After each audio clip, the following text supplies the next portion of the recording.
Ens trobem a l'exposició Palau Ferrer Essència Vitalista, al Museu de la Vida Rural de l'Espluga de Francolí. En aquesta exposició, emmarcada en l'any Palau Ferrer, 2021, hi trobem els quadres més bucòlics de l'artista, aquells paisatges primaverals, aquelles noies connectades amb la terra, amb les fruites, amb les flors. En aquesta mostra podem gaudir també de les ceràmiques de l'artista. Són ceràmiques en forma de plat policromat on trobem dos éssers. D'una banda el gall, que era una figura icònica de Palau Ferrer que va treballar tant en pintura com en escultura com en ceràmica, que és la que veiem aquí. I també trobem l'altra ceràmica on veiem representats uns coloms de la pau tan representats i simbòlics en la seva obra.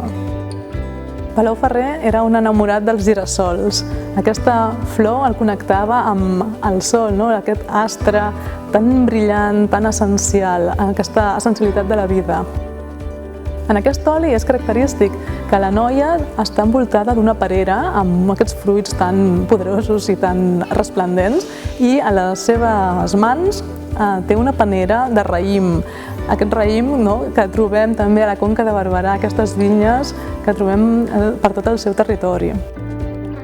En aquesta secció de l'exposició hi trobem altres quadres que relaciona el paisatge amb la part més agrícola. Hi trobem un minotaure que té a la boca raïm, com hem trobat també a la panera de la noia de les peres.